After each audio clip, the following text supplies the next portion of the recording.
नमस्कार, आप देख रहे हैं सबसे बड़ा मुद्दा। मैं हूं आपके साथ राहुल राजपूत। एक तरफ मुस्लिम देश ईरान में हिजाब के विरोध में मुस्लिम महिलाएं सड़कों पर उतर रही हैं, तो वहीं भारत में हिजाब को लेकर सियासी नुरा कुश्ती चल रही है। कर्नाटक स्कूल, कॉलेज और विश्वविद्यालयों में हिजाब पहनने पर लगे बैन का मामला सुप्रीम कोर्ट पहुंचा, लेकिन यहां भी मामले में दोनों जजों की राय जुदा रही, इसलिए मामले पर फैसला नहीं हो पाया। मामले में दोनों ही जजों की तरफ से सुनाए गए फैसले में मतभेद था, इसलिए अंतिम फैसला 3 जजों की बेंच सुनाएगी। सुप्रीम कोर्ट से फैसला भले ही ना आया हो, लेकिन ओवैसी ने कर्नाटक हाईकोर्ट के फैसले पर सवाल जरूर उठा दिए। तो वहीं समाजवादी पार्टी से सांसद शफीकुर रहमान बर्क ने तो हिजाब पहनने के फायदे तक गिना दिए। ऐसे में सवाल उठता है कि हिजाब पर जजों की राय जुदा, ओवैसी का क्यों दिल दुखा? कट्टर सोच बनी मजबूरी, बर्क की सोच पर क्या पर्दा है जरूरी? हिजाब को लेकर कट्टर सोच पर आखिर पर्दा कब? ओवैसी को कोर्ट के फैसले पर क्या भरोसा नहीं? ईरान में हिजाब का विरोध, भारत में कट्टर सोच क्यों? इन्हीं तमाम सवालों के साथ चर्चा मेहमानों से, लेकिन उससे पहले एक रिपोर्ट।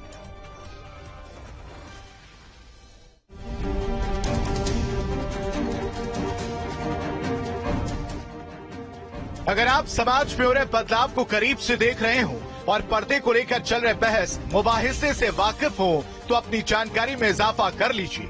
दरअसल समाज में जो आवारगी एकाएक बढ़ गई है, उसकी वजह की मालूमात कर ली गई है। जनाब शफीकुर रहमान बर्क साहिब की रिसर्च ये ऐलान कर रही है कि लड़कियों की बेपर्दगी ही इसका अहम और शायद इकलौती वजह है। इस्लाम के अंदर जवान बेटियां और जो है वो है औरतों के लिए हिजाब का हुक्म दिया गया है कि वो पर्दा रहें और बेपर्दा होकर बाजारों में गलियों में न घूमें। इससे चूँकि हालात बिगड़ते हैं, आवारगी बढ़ती है। इससे अखिल भारतीय हिंदू महासभा के राष्ट्रीय अध्यक्ष चक्रपाणी महाराज भी कह रहे हैं कि अगर स्कूलों में हिजाब पर प्रतिबंध नहीं लगता तो हिंदू सनातनी भी अपने बच्चों को भगवा पहनाकर तिलक चोटी के साथ विद्यालय भेजेंगे। सर्वोच्च न्यायालय को इसमें स्पष्ट अपनी नीति अपनानी ही चाहिए और हिजाब पे पूर्णतः इन संस्थानों में प्रतिबंध करना चाहिए। जो संस्थान का ड्रेस कोड है वही लागू होना चाहिए। अगर जो हिजाब कट्टरपंथी हिजाब पहनने के अपने मान को नहीं मानते हैं, तो हिंदू सनातन धर्मियों से भी मैं अपील करता हूं कि वो भी अपने भगवा वस्त्र बच्चों को पहनाएं, खुद भी पहने, तिलक लगाए, बच्चों का चोटी रखे, सिखा रखे। ये बयान हिजाब के लेकर फैसले पर बटे सुप्रीम कोर्ट को लेकर आए हैं। दरअसल कर्नाटक में हिजाब पर लगा बैन फिलहाल जारी रहेगा, क्योंकि सुप्रीम कोर्ट कर्नाटक सरकार के 5 फरवरी के आदेश को चुनौती देने वाली याचिकाओं पर दोनों जजों की राय अलग अलग हो गई। आर्टिकल 25, 19, 14 सबका हवाला देते हुए उन्होंने 11 क्वेश्चन फॉर्मुलेट किए हैं और उन सारे क्वेश्चंस का जो आंसर उन्होंने दिया है, यह कहते हुए कि इस आधार पर एसएलपी स्वीकार योग्य नहीं है और उन्होंने खारिज किया है। जस्टिस हेमंत गुप्ता ने हिजाब बैन को सही माना, जबकि अलग राय रखते हुए जस्टिस सुधांशु धूलिया ने कर्नाटक हाईकोर्ट के बैन जारी रखने के आदेश रद्द कर दिए। ऑनरेबल जस्टिस धूलिया ने डिफरेंट व्यू लिया है इसके अंदर, इस मैटर के अंदर, और उन्होंने इस मैटर के अंदर उसको अपील्स को अलाउ करा है। और तीसरा पॉइंट जो इम्पोर्टेंट उन्होंने बोला है कि जो बच्चों की तालीम और एजुकेशन का मामला है वो बड़ा इम्पोर्टेंट है। कोर्ट ने इस मैटर को अब आगे के लिए रेफर कर दिया है, वो उसके अंदर अब लार्जर बेंच के लिए रेफर करने के लिए उन्होंने आगे भेज दिया है। हिजाब पर सुप्रीम सुनवाई टलने के बाद ओवैसी ने भी अपनी राय रखी, हालांकि ये राय कोर्ट पर सवाल ज्यादा उठाती दिखी। तो हम तो ये उम्मीद कर रहे थे कि आज रेजोल्यूशन हो जाएगा, मगर एक सुप्रीम कोर्ट के जज का जजमेंट हिजाब के फेवर में आया है और जो हाईकोर्ट का जजमेंट था, मेरी राय में it was bad in law, bad in terms of it contents. अब आपको बताते हैं कि आखिर यह हिजाब विवाद क्या है। कर्नाटक में हिजाब विवाद दिसंबर 2021 में कर्नाटक के उडुपी के एक सरकारी कॉलेज से शुरू हुआ था, जहां मुस्लिम लड़कियों को हिजाब पहनकर आने से रोका गया था। मैनेजमेंट ने इसे यूनिफॉर्म कोड के खिलाफ बताया था। इसके बाद कर्नाटक के दूसरे शहरों में भी ये विवाद फैल गया और जनवरी 2022 में कर्नाटक हाईकोर्ट में याचिका दायर की गई थी।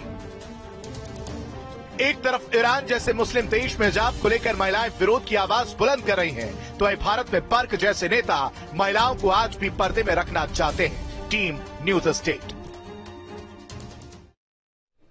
वहीं हिजाब पर एसपी सांसद एसटी हसन का बयान सामने आया। उन्होंने क्या कुछ कहा, सुनिए। हिजाब एक कंट्रोवर्सी बनाने की कोशिश की जा रही है। मैं समझता हूँ 1400 साल से भी पहले से, जब इस्लाम भी नहीं आया था इस मुल्क के अंदर, जब से महिलाएं अपना घूंघट खाड़ा करती हैं, सर ढका करती हैं, और आज भी चाहे वो किसी भी मजहब की मानने वाली हों, हिंदू बहनें भी अपना घूंघट काट के और सर ढकती हैं। तो ये तो कंट्रोवर्सी बनाई जा रही है और वो बन रही है, और हम लोग बेवकूफ बन रहे हैं।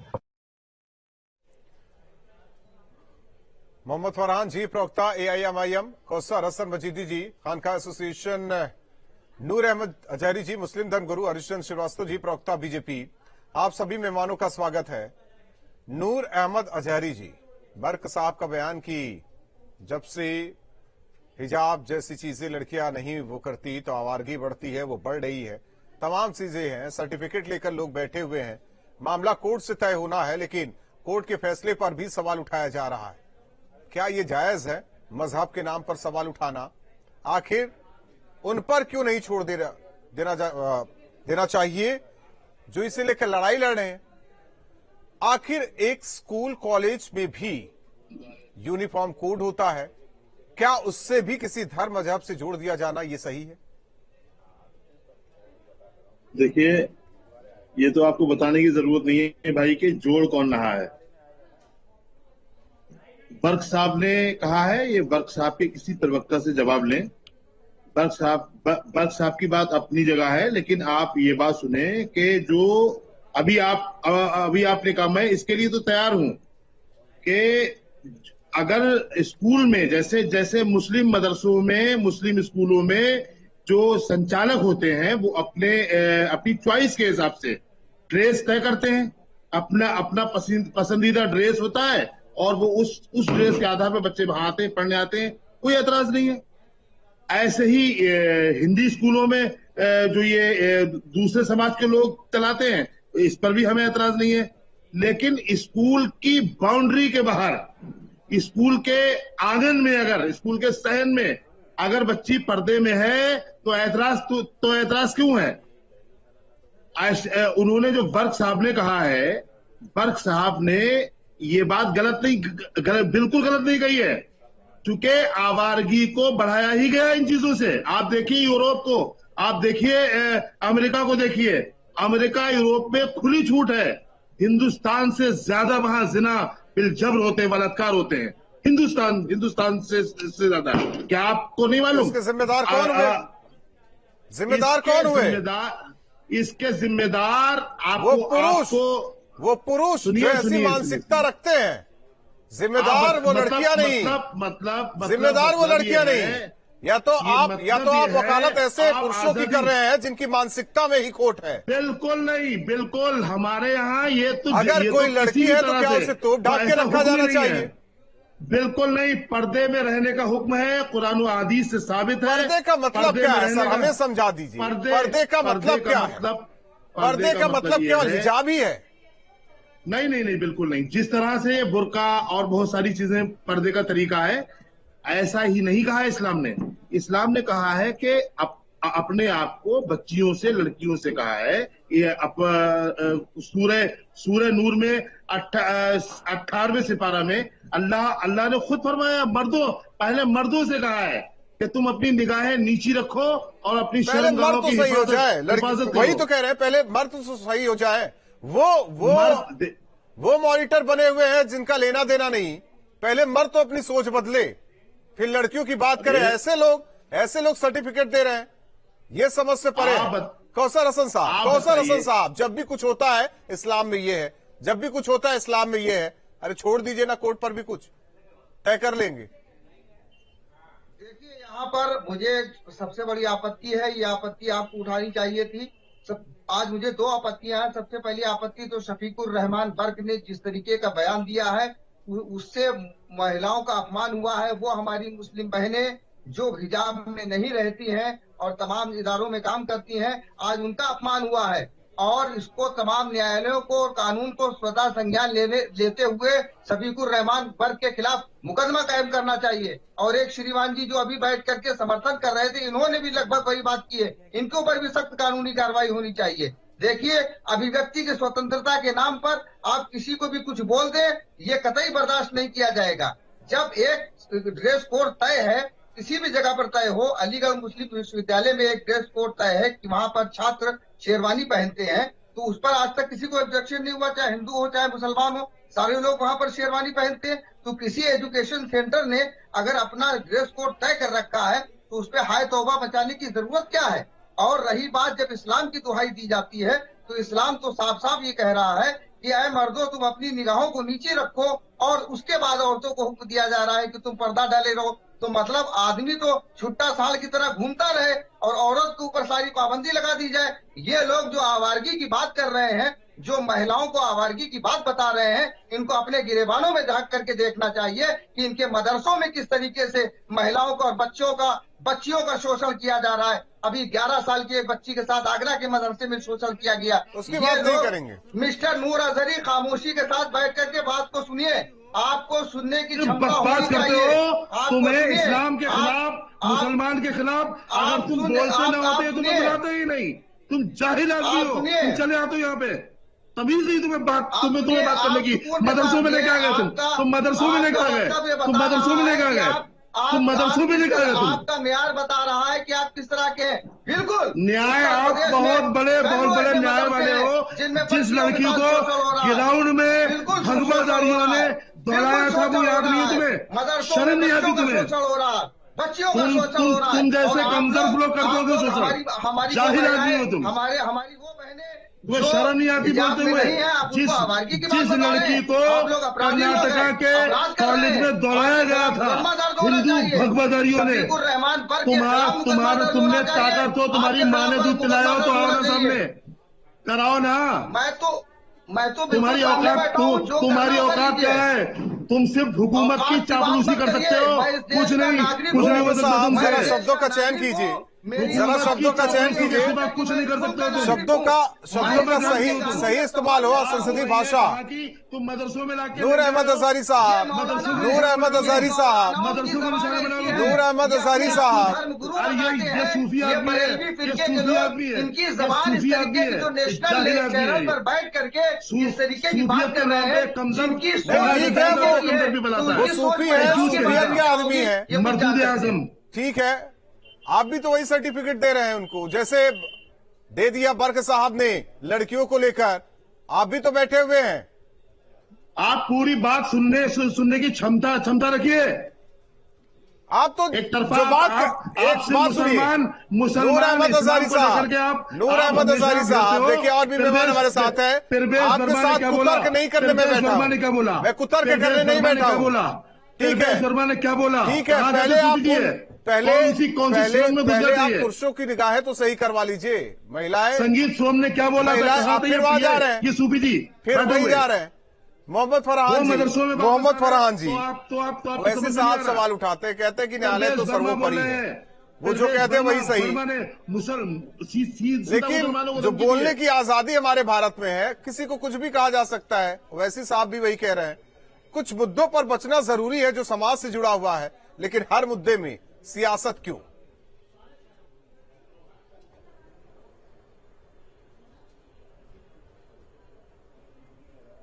देखिए, ऐसा है कि कर्नाटक में जो हिजाब का ये मुद्दा आज पूरे देश में चल रहा है, वहां तो वैसी साहब तो गए नहीं थे। बच्चियों ने कहा ना कि हमें हिजाब पहनकर एग्जाम देना चाहिए और हमें हिजाब पहनकर हमें पढ़ना चाहिए।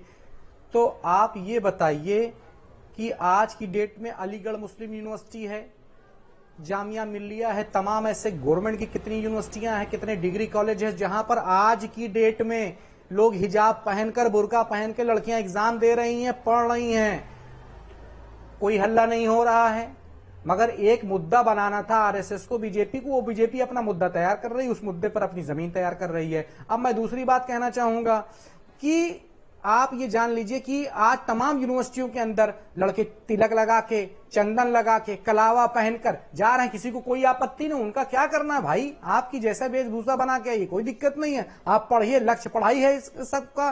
तो मगर क्या है कि मुसलमान से जुड़ा हुआ मुद्दा है, इस वजह से इसको इतना आगे बढ़ा दिया गया, इसको एकदम हाईलाइट कर दिया गया। नहीं, बिल्कुल बैन होना चाहिए, ये होना चाहिए, वो होना चाहिए। जो बच्चियां कह रही उनकी अभिव्यक्ति, संविधान में आर्टिकल 29 और 30 में क्या कहा गया है, हमारी संस्कृत और हमारी क्या नाम है अपनी सभ्यता को आधार पर हम मदरसे से लेके तमाम चीजों को करने का अधिकार दे रखा है। इस संविधान ने हमको अधिकार दे रखा है ना। संविधान ने आर्टिकल 25 में नहीं कहा है कि आपको धार्मिक स्वतंत्रता है, और केवल मुसलमान को थोड़ी नहीं कहा, स्कूलों को कोई अधिकार नहीं है, जैन को भी कहा है, पारसी को भी कहा कोई है। अधिकार नहीं है। क्या संविधान उनको अधिकार नहीं देता कि मेरा ये यूनिफॉर्म कोड है, आप इसमें आएंगे? यूनिवर्सिटी को यह अधिकार नहीं है कि वो क्या नाम है किसी एक बात को लेके, किसी एक समुदाय को लेके टारगेट कर ले। समुदाय की बात ही कहां हो रही है सर? सरकार के इशारे पर समुदाय कहां हो रही है? आप फिर आ गए मुद्दा बना। आप अभी तक अपना आर्टिकल के सारे ABCD गिना रहे थे। जब मैं सवाल कर रहा हूं तो आप बीजेपी पर जा रहे हैं। मेरा जब सवाल आता है आप बीजेपी पर चले जा रहे हैं। हम बीजेपी पे कहां जा रहे हैं? वही तो पूछा ना, क्या यूनिवर्सिटीज को हक नहीं है, संविधान हक नहीं देता कि वो यूनिफॉर्म कोड लागू करें? नहीं है। आप हाँ नाम में जवाब दे दीजिए।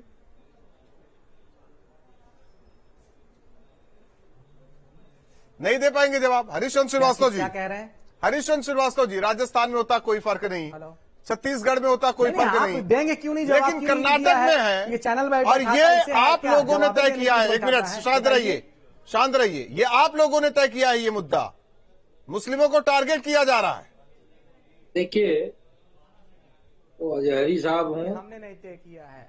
नहीं, हमने नहीं किया। आपको कौन कह रहा है? हर बात अपने पे क्यों लगती है?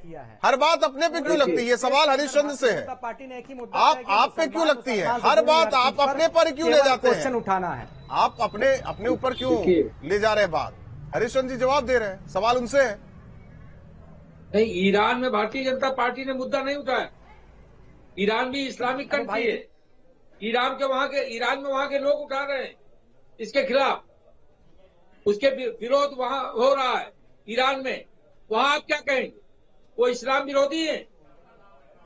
हर बात को भाजपा पे दोष मत देना। हर बुराई के खिलाफ, अगर कोई बुराई के खिलाफ कोई बात हो रही है तो उस पे आप एक कट्टरपंथी सोच को लेकर के पकड़ के बैठे। देश की होती है। अजहरी साहब जो है सच का सामना नहीं कर पाए, बौखला गए पूरी तरह से। उनकी बौखलाहट बता रही थी कि सच का सामना नहीं कर सकते। वास्तविकता ये है आप भाई जो बुराई है वो बुराई है, और सच का सामना भारतीय जनता पार्टी नहीं कर पाती, देखिए RSS नहीं कर पाती है।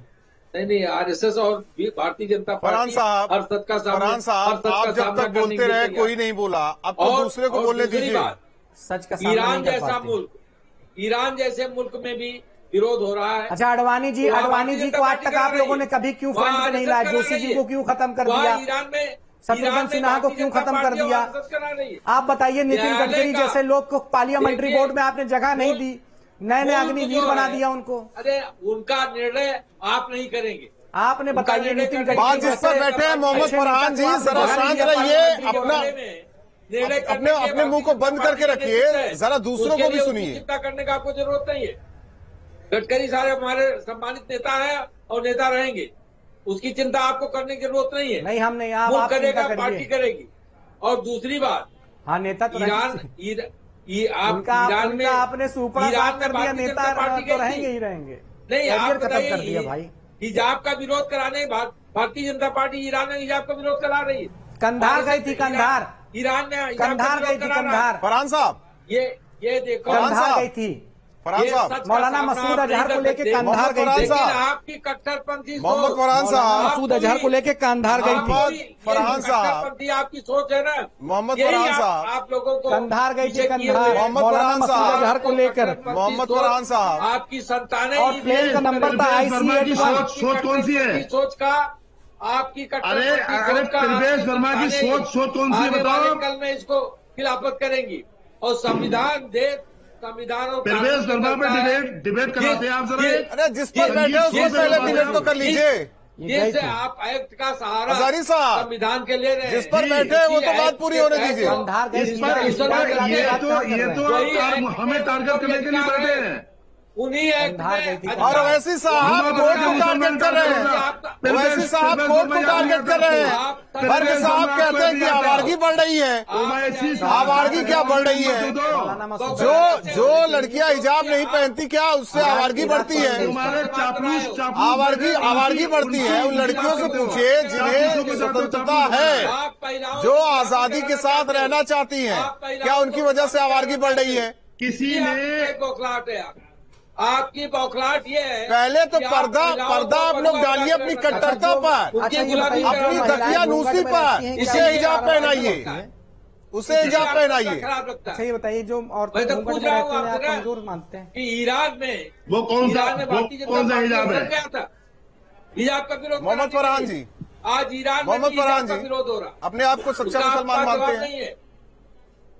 और यही ईरान और इराक हम ठीक हैं तो हम पे आरोप आ जाएगा। आप बताइए ना, अपने आप को सच्चा मुसलमान मानते हैं? हाँ बताइए, मानते हैं? एक मिनट भाई, इतने लोग बोले, एक लोग इतने, हाँ क्या कह रहे हैं आप बताइए। आप अपने आप को सच्चा मुसलमान मानते हैं? बताइए क्या कह रहे हैं। सच्चा मुसलमान मानते हैं? बिल्कुल सच्चा मुसलमान मानता, उसमें क्या कोई शक है, सूबा है क्या? 5 टाइम की नमाज अदा करते हैं आप? और सच्चा और क्या नाम है, झूठा मुसलमान? पूछ रहा हूँ ना आपसे, मुसलमान होता है सिर्फ। मैं तो पूछ रहा हूँ ना, 5 टाइम का नमाज अदा करते हैं आप? 5 टाइम की नमाज अदा करता हूँ। माथे पे तो काला वो दिखाई नहीं दे रहा है आपका चिन्ह। 5 टाइम की अदा करते हैं, निशान दिखाई नहीं दे रहा आपका। यही तो आपकी गलत, वही तो कह रहे हैं ना सर, नहीं पता, वही तो कह रहे हैं ना, झूठ बोलने के लिए, कट्टरता दिखाने के लिए जरूरी है, क्योंकि आप एक पार्टी से आते हैं, आप एक पार्टी से आते हैं, आप उसकी बात कर रहे हैं, आप मुसलमानों की बात नहीं कर रहे हैं। आप अच्छा ये बताइए, आप मुसलमानों की बात नहीं कर रहे हैं, लगाते हैं आप मुसलमानों की बात नहीं कर रहे हैं, आप केवल अपने पार्टी का एजेंडा सेट कर रहे हैं माथे पर। आप अपने पार्टी का एजेंडा सेट कर रहे हैं, जैसे वैसी सेट कर रहे हैं, हर एक मुद्दे में कूद जाते हैं, चंदन लगाते हैं, चंदन। आपकी तो दाढ़ी भी नहीं है, मूंछ है, आप छोड़ दीजिए ना उस पर जाने के लिए, बात बहुत आगे बढ़ जाएगी। लेकिन सुनिए, सुनिए, आप ओवैसी के एजेंट, आप लोग अपना एजेंडा सेट कीजिए। कोर्ट से जज है, आपसे ज्यादा जानकार है, आपसे ज्यादा समझदार है। बहुत बहुत धन्यवाद चारों मेहमानों का हमारे साथ जुड़ने के लिए। जाहिर तौर पर मामला कोर्ट में, लेकिन बयानबाजी अपने तरीके से की जा रही है। पसंद कई फैसले ओवैसी साहब को नहीं आया, और बर्क साहब 4 कदम आगे कहते हैं बेपर्दा होने से आवारगी बढ़ती है। समाज में बैठी वो लड़कियां सोचे जो हिजाब नहीं पहनती, क्या यही जो दलील दी जा रही है यही सच है, या ऐसे लोगों की मानसिकता पर अब पर्दा जरूरी है?